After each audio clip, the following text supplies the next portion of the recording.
अगर 50 में से एक को भी वीज़ा मिल रहा है तो एक आप भी हो सकते हो। ऑफिसर को कैसे पता लग जाता है कि आपका जो इंटेंट है वो वीक है? पंजाब के स्टूडेंट्स को वीज़ास नहीं मिल रहा। जो स्टूडेंट्स ने मुंबई में, हैदराबाद में, दिल्ली में इंटरव्यूज दिए हैं, that is demotivating a lot of students to apply for the USA. Tourist visas में तो चलो जो ट्रेंड था उसमें कोई चेंजेस नहीं आए हैं। अनकॉमन रीजंस हो सकते हैं जिनके कारण इतनी ज़्यादा रिजेक्शंस आई हैं। क्या उस टाइम पे जो ऑफिसर है उसने फाइनेंशियल डॉक्यूमेंट्स को चेक नहीं करा? सिर्फ एक रीज़न चाहिए आपको रिफ्यूज़ करने के। यूएसए से ग्रेजुएशन करने के बाद आपको कौन सी अपॉर्चुनिटीज़ मिलने वाली हैं? It is the most common question आज in most of the interviews. Father ने उस दिन उसके लिए पार्टी थ्रो करी। 150 स्टूडेंट्स थे इंटरव्यू के लिए, उनमें से ज़्यादा भी 10 स्टूडेंट्स को अप्रूवल्स मिली है। आपके आंसर से ही लग रहा है कि आपने वापस नहीं आना। पर्टिकुलर एरिया में हम इससे ज़्यादा पॉपुलेशन नहीं रखना चाहते। 10 स्टूडेंट्स गए, 10 में से सिर्फ एक ने कॉलेज ज्वाइन करा, 9 ने कॉलेज ही नहीं ज्वाइन करा। इस यूएसए तो हमेशा एक मिस्ट्री रही है, सॉरी मिस्ट्री रहा है। ओके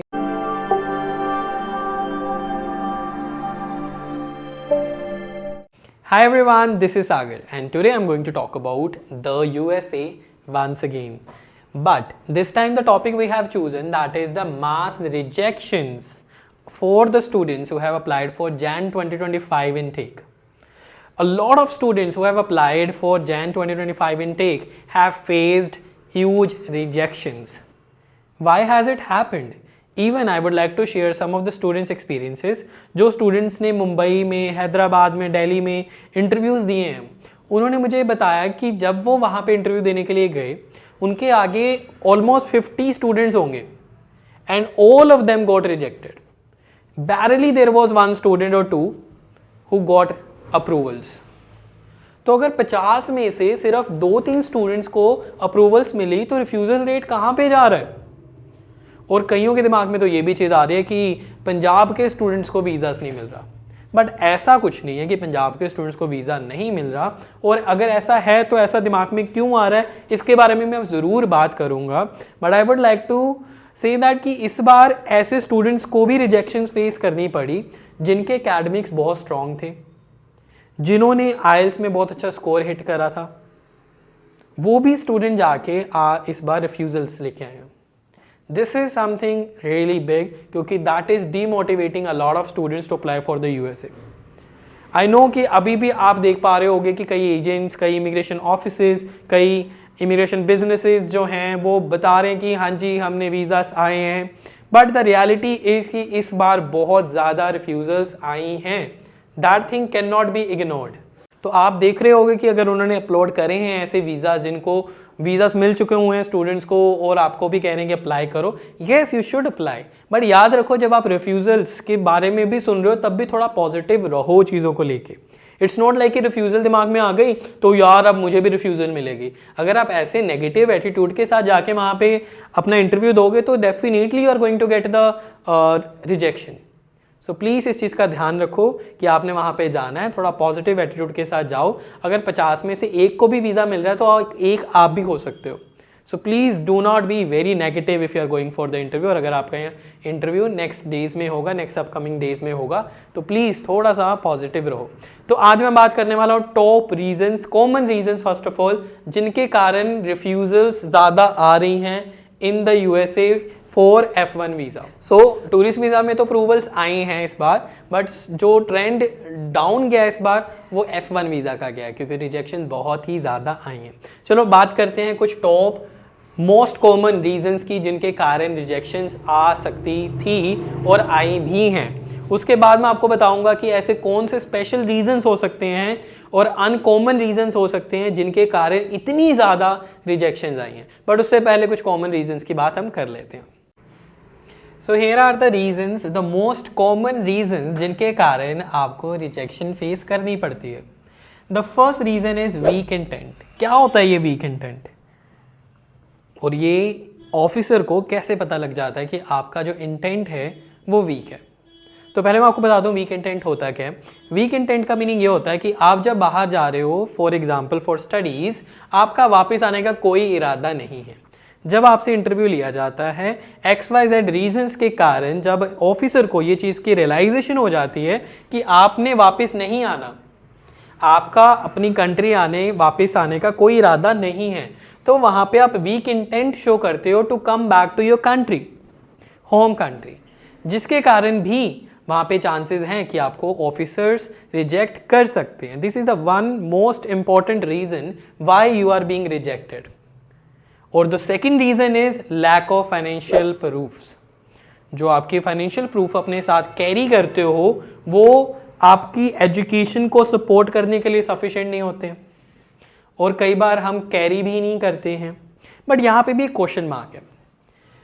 कई बार कुछ इस तरह से, जैसे तो देखो जब आपकी I-20 होती है वहाँ पे लिखा होता है आपके जो भी फंड्स के related information is going to be provided there, but still okay students, बहुत सारे ऐसे स्टूडेंट्स हैं जो वहाँ पे जाते हैं, अपना इंटरव्यू देते हैं without even carrying any financial proof, but they still get the visa. अब यहाँ पे क्वेश्चन मार्क है कि ऐसा क्यों. तो क्या उस टाइम पे जो ऑफिसर है उसने फाइनेंशियल डॉक्यूमेंट्स को चेक नहीं करा? क्या उस टाइम पे क्या वो इम्पोर्टेंट नहीं थे? देखो बेसिकली क्या होता है, जब आप I-20 के लिए अप्लाई करते हो तब भी आपके फाइनेंशियल डॉक्यूमेंट्स का प्रूफ्स जाते हैं. तो पॉसिबल है कि उस टाइम पे वो जो प्रूफ है आपका जस्टिफाइबल हो जाता है इन केस आप अपने साथ कैरी नहीं करते हो, because that is why only you are getting okay the I-20s. तो कई बार अगर आप नहीं भी कैरी करते हो तब भी आपको वीज़ा मिल जाता है. बट मैंने ये बार बार चीज़ बोली है कि देखो जो USA का इंटरव्यू है that is human checking, humans are taking your interview. अब एक पर्सन है जो इस चीज़ को ज़्यादा इंपॉर्टेंस नहीं दे रहा, बट सपोज किसी के मन में ये चीज़ आ गई, अगर एक ऑफिसर है उसको ये चीज़ नहीं सही लग रही कि आपने कैरी क्यों नहीं करा, अगर आपने उस टाइम पे यूज़ करा है तो उस टाइम पे कैरी क्यों नहीं करा. अगर आप अपनी I-20 के लिए फाइनेंशियल डॉक्यूमेंट्स यूज़ कर रहे हो तो आप कैरी क्यों नहीं कर रहे हो अपने इंटरव्यू के टाइम पे.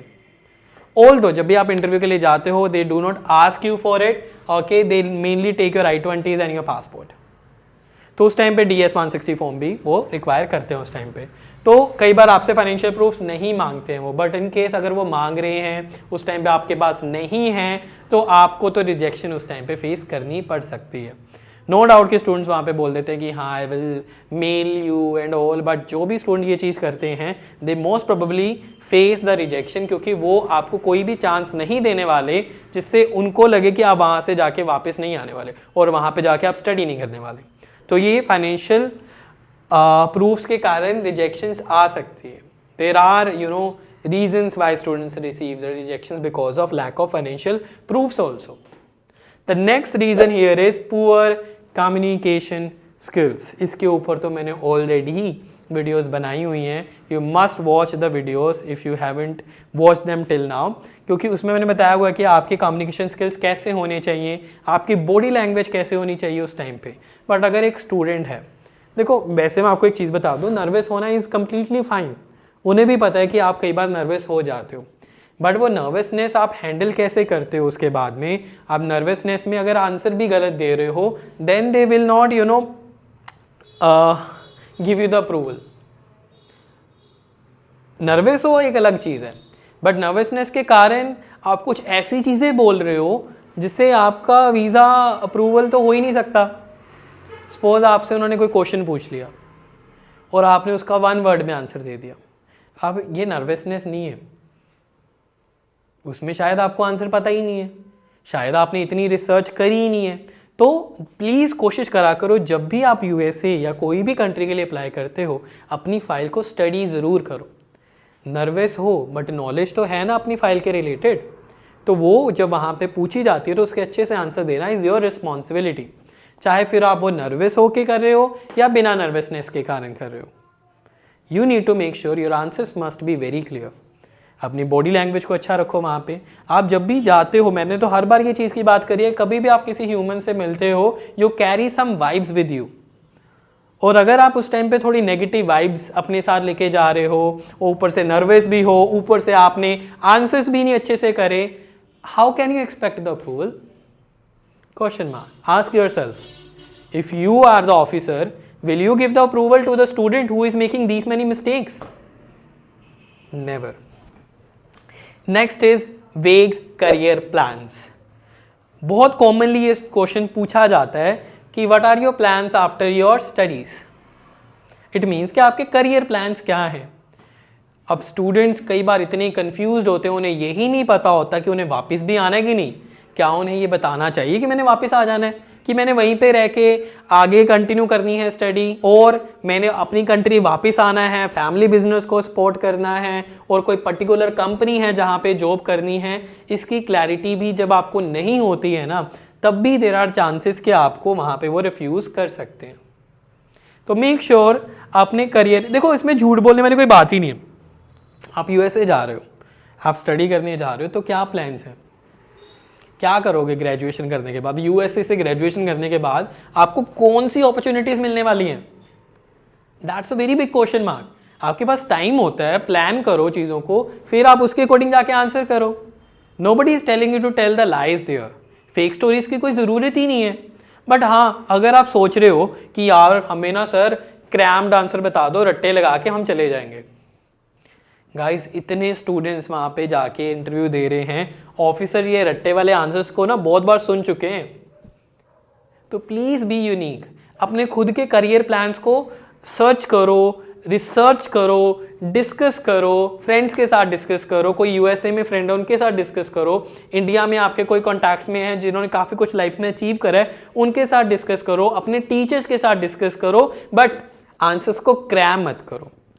अगर आप आंसर्स को क्रैम करके जा रहे हो, कहीं ना कहीं ऑफिसर्स का इतना अच्छा एक्सपीरियंस होता है कि वो आपके ये क्रैम्ड आंसर को बहुत जल्दी समझ लेते हैं, और जब उन्हें एक भी हिंट मिल जाता है फिर वो उसी टाइम पे आपको रिफ्यूज़ कर देते हैं। याद रखना, ऑफिसर को सिर्फ एक रीज़न चाहिए आपको रिफ्यूज़ करने के लिए।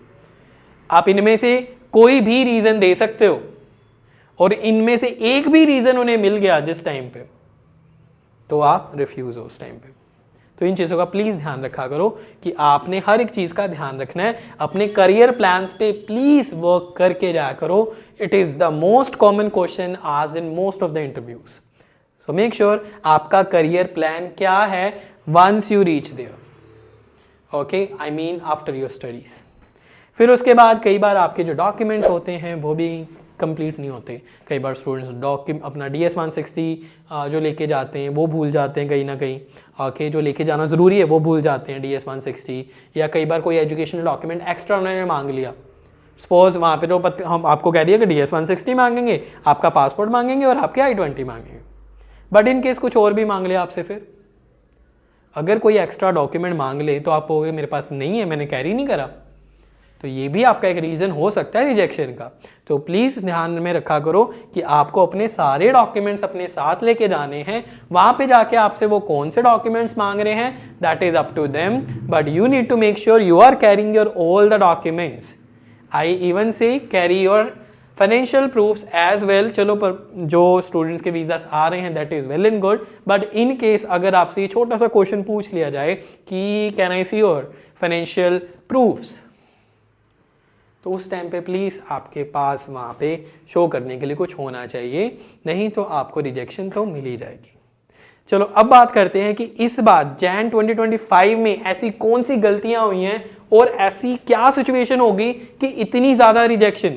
50 स्टूडेंट्स की लेन है और उनमें से कोई भी नहीं अप्रूव हुआ, और अगर 150 स्टूडेंट्स का एक ऑफिसर ने इंटरव्यू लिया है, उसमें से ज़्यादा से ज़्यादा भी 5 से 10 स्टूडेंट्स बस।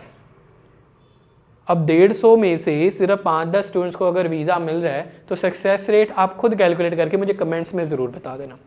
और अगर आपकी कोई भी स्टोरी है, आप अगर इंटरव्यू देने गए और आपको क्या एक्सपीरियंस करना पड़ा और सिचुएशन कैसी थी, please share it in the comments. आपकी स्टोरी हमारे लिए हेल्पफुल हो सकती है और मोस्ट प्रोबेबली हम वो स्टोरीज अपनी वीडियोस में भी शेयर ज़रूर करेंगे, क्योंकि कई बार क्या होता है हमें हेजिटेशन होती है, यार मैं बताऊंगा लोगों को पता लग जाएगा मैंने अप्लाई करा और मैं रिजेक्ट हो गया, फिर क्या हो गया। You should be proud that you thought to go somewhere where nobody else has thought about. बहुत कम लोग होते हैं जो यूएसए के बारे में सोचते हैं मैंने वहां जाके स्टडी करनी है, यार मैंने खुद नहीं सोचा। I studied in the local schools and colleges. तो आप बहुत आगे हो मेरे से भी, आपने एटलीस्ट सोचा तो सही कहीं पे जाने के लिए। I would like to share one of the experiences of Kapil Sharma. Kapil Sharma went to Mumbai, got nothing in his hands and came back.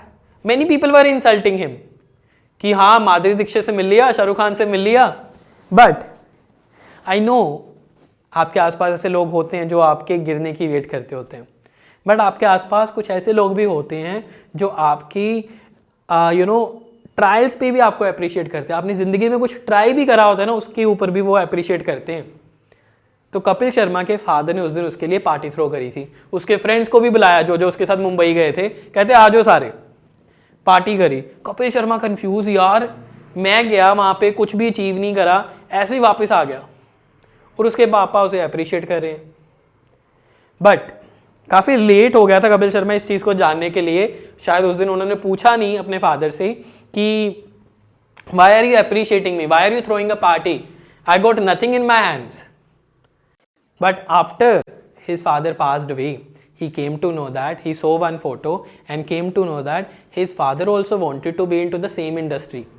But उसके पापा मुंबई तक नहीं गए. And he went there. At least he went there. At least he tried something which his father didn't try. तो life में अगर आपने कुछ ट्राई भी करा है ना, you should be proud of yourself. It's okay if you get rejected. मैं लाइफ में बहुत बार फेल हुआ हूँ चीज़ों में, काफ़ी कुछ सोचा नहीं हो पाया, but I am happy at least I thought about them. Life में कुछ भी करना होता है ना, first the thought comes in your mind, after that you start working for it. It's okay, it's fine. USA, if you want to go, I will definitely say that you should keep working hard and you will get your visa in your hands. No problem. Maybe not the first time, but the second time, third time, there are students who are getting the visas after the third trial, third interview. So now I'm going to share some of the reasons why this time the rejection rate was so high. I'm again saying कि अगर 150 students थे interview के लिए, उनमें से ज़्यादा भी 10 students को अप्रूवल्स मिली हैं. That's it. It's not a good sign, right? So बात करते हैं उन रीजंस की. Let's come to them. So here are the uncommon reasons which have caused mass, sorry guys for this unwanted noise. As you know we are in Jalandhar Punjab, तो यहाँ पे horns बड़े बड़े लगा के रोड से पास करना, अननेसेसरी हॉर्न बजा बजा के जाना is very common, but still I hope you can, okay फिर से so yes, so these are the uncommon reasons why, okay, there are so many rejections this time. इसी कारण में भी, इन्हीं रीजंस के कारण शायद जो रिजेक्शन का ट्रेंड था और जो रेट था वो बढ़ गया पहले से काफ़ी ज़्यादा. सो फिर से मैंने एक चीज़ की बात करी यहाँ पे, intent to return home. Guys आप कहोगे सर ये बार दोबारा से क्यों बता रहे हो? The reason why I am telling it again is कि ये बहुत ज़्यादा हो रहा है कि स्टूडेंट्स जा तो रहे हैं बट वो वापस नहीं आ रहे.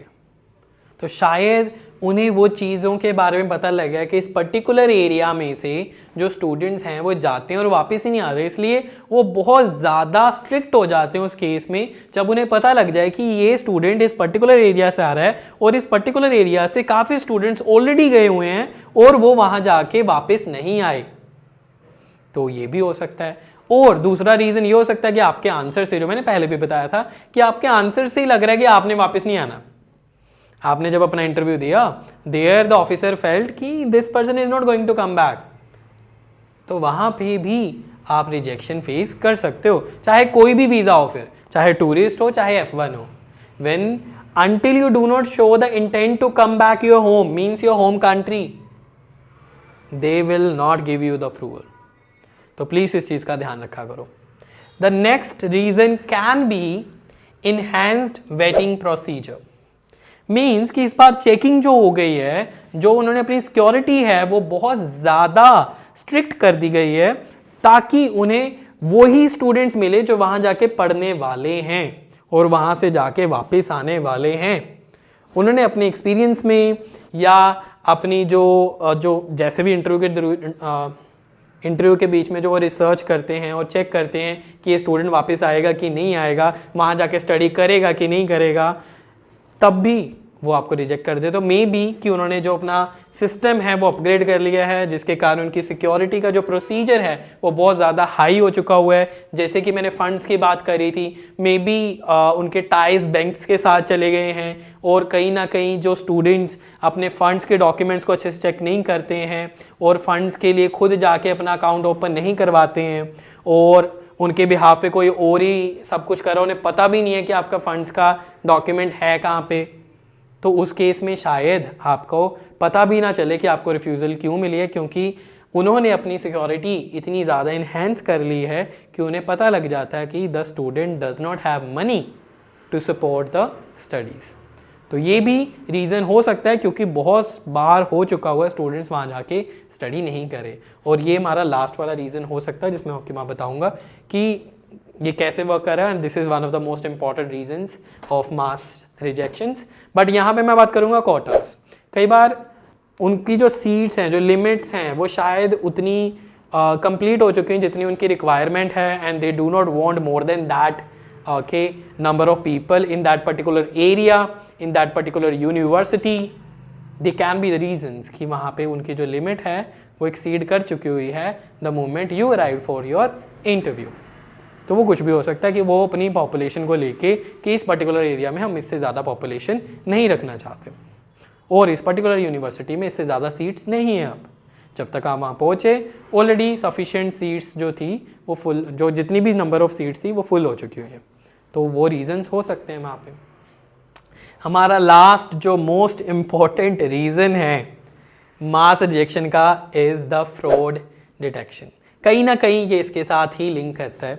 बट क्या हो चुका हुआ है, जो आपसे पहले चले गए हुए हैं यूएसए, वहाँ पे गए, वहाँ पे स्टडी भी नहीं करी, एक वापस ना आना इज़ अनदर थिंग।